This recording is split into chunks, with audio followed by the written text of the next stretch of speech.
আবারও পুলিশের পক্ষ থেকে সাউন্ড গ্রেনেড মারা হয়েছে এবং আবারও পর্যায়পুরি মারা হচ্ছে একের পর এক একের পর এক মারা হচ্ছে এবং সেই সাউন্ড গ্রেনেড নিয়ে ছত্রভঙ্গ হয়ে গেছে সরকারি কর্মকর্তা কর্মচারীরা এবং দুই পাশ থেকেই সাউন্ড গ্রেনেড মারা হচ্ছে।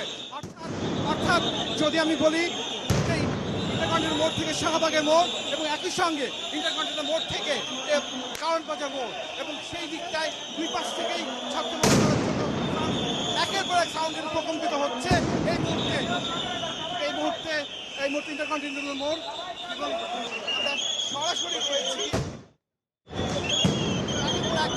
শাহবাগ মোড়ের দিকে ইন্টারকন্টিনেন্টাল সাউন্ড গ্রেনেড ফুটছে একের পর এক।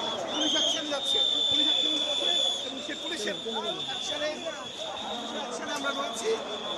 পুলিশ একের পর এক সাউন্ড গ্রেনেড মেরে দুই পাশ থেকে ছত্রভঙ্গ করেছে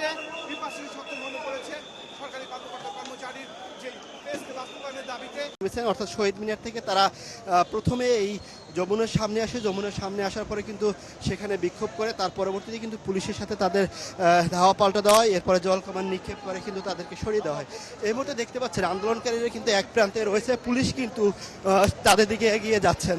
অর্থাৎ পুলিশরা সামনে আসছেন, অর্থাৎ কারণ বাজারের দিকে যে সড়কটি রয়েছে সেই দিকটাতে কিন্তু আন্দোলনকারী রয়েছে এবং পুলিশ কিন্তু এই মুহূর্তে তাদেরকে হটিয়ে দেওয়ার জন্য তারাও সামনে এগিয়ে যাচ্ছে। আপনারা যেটি দেখতেই পাচ্ছেন, আমরা আন্দোলনকারীদেরও একটু দেখাতে চাবো সামনের দিকে তারা কিন্তু নানা স্লোগান দিয়ে তারা পিছু হচ্ছে। অর্থাৎ পুলিশ যখন ধীরে ধীরে সামনের দিকে এগিয়ে যাচ্ছে সেই মুহূর্তে কিন্তু আন্দোলনকারী যারা রয়েছে অর্থাৎ তারাও কিন্তু এই অল্প কিছু দূরত্বের সামনেই তারা রয়েছেন, কিন্তু তারা কিন্তু পিছু হচ্ছেন। তবে পুলিশের কিন্তু প্রায় 50 জনের বেশি পুলিশ সদস্য তারা কিন্তু ধীরে ধীরে এগিয়ে যাচ্ছেন এবং কিছুক্ষণ আগে কিন্তু তাদের দিকে কয়েকটি সাউন্ড গ্রেনেড নিক্ষেপ করার পরে তারা কিন্তু পিছু হটে। তবে তারা কিন্তু এখন পর্যন্ত মাঠ থেকে সরে যায়নি, তারা এখনও কিন্তু এই প্রধান সড়কে রয়েছেন এবং পুলিশ কিন্তু এই মুহূর্তে তারাও রয়েছেন, অর্থাৎ মুখোমুখি অবস্থানেই কিন্তু রয়েছে। আমরা সকাল থেকে এখানে ছিলাম, যেটি দেখেছি যে এই মুহূর্তে অর্থাৎ আজকে শুক্রবার দিনে রাস্তাঘাট ফাঁকা, সেই মুহূর্তে এমন আন্দোলন, প্রধান উপদেষ্টার বাসভবনের সামনে গিয়ে আন্দোলন এবং সেখানে দফায় দফায় সাউন্ড গ্রেনেড জল কামান নিক্ষেপের পরে কিন্তু সেই সংঘর্ষটি এই মুহূর্তে কিন্তু প্রধান সড়কে নেমে এসেছে এবং আন্দোলনকারী তারা সড়কের এক প্রান্তে অবস্থান নিয়েছে এবং পুলিশ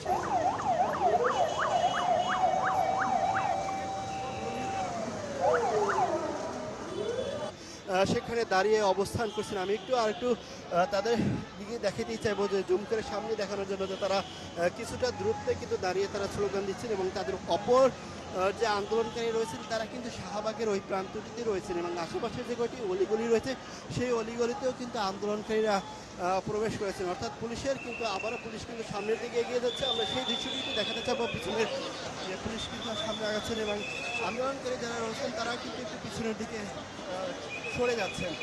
অর্থাৎ পুলিশ তাদেরকে এই সড়কটি থেকে সরিয়ে দিয়ে যান চলাচল স্বাভাবিক করার তারা কিন্তু চেষ্টা করে যাচ্ছেন। অর্থাৎ ঘণ্টাব্যাপী কিন্তু এই সড়কে অর্থাৎ কোনো ধরনের যান চলাচল করছে না। অর্থাৎ বাংলা মোটর থেকে শাহবাগ অভিমুখী যে সড়কটি রয়েছে সেই সড়কটিতে কিন্তু দুই পাশেই সড়কে যান চলাচল একেবারে বন্ধ রয়েছে এবং আন্দোলনকারীরা কিন্তু এই মুহূর্তে পিছনের দিকে সরে যাচ্ছেন এবং পুলিশ কিন্তু সামনের দিকে এগিয়ে যাচ্ছে। কিছুক্ষণ আগে আমরা দেখেছিলাম যে কয়েক দফায় কিন্তু সাউন্ড গ্রেনেড নিক্ষেপ করে তাদেরকে পিছু হতে বাধ্য করে পুলিশ। এতে কিন্তু কয়েকজন তাদের আহত হয়েছে এবং রমনাজনের ডিসি তিনিও আহত হয়েছেন বলে আমরা জানতে পেরেছি তাদের সাথে সংঘর্ষের ঘটনায়। এই মুহূর্তে কিন্তু বাংলা মোটরে অর্থাৎ বাংলা মোটর মোড়ের দিকে কিন্তু আন্দোলনকারী পিছু হচ্ছেন এবং পুলিশ কিন্তু সামনে এগিয়ে আসছে, আপনারা দেখতেই পাচ্ছেন। তবে আমরা কিছুক্ষণ আগেও কিন্তু এই চিত্রটি দেখিয়েছিলাম যে কয়েকটি দফায় সাউন্ড গ্রেনেড নিক্ষেপ করা হয়েছে এবং এখানে কিন্তু নিরাপত্তা ব্যবস্থা অর্থাৎ প্রধান উপদেষ্টার বাসভবনের সড়কগুলোতে আমরা নিরাপত্তা ব্যবস্থা কিন্তু অনেক জোরদার করা হয়েছে এবং সেখানে জলকামানের গাড়ি আমরা দেখতে পেয়েছি, অতিরিক্ত পুলিশের সংখ্যা আমরা দেখতে পেয়েছি, পাশাপাশি বিজিবির কয়েকটি টিমও কিন্তু সেখানে রয়েছে, তারা নিরাপত্তায় সেখানে অবস্থান নিয়েছেন এবং সেনাবাহিনীর একটা বিশেষ টিমকেও কিন্তু আমরা কিছুক্ষণ আগে কিন্তু যমুনা অভিমুখে যেতে দেখেছি, তারাও কিন্তু নিরাপত্তায় সেখানে রয়েছে।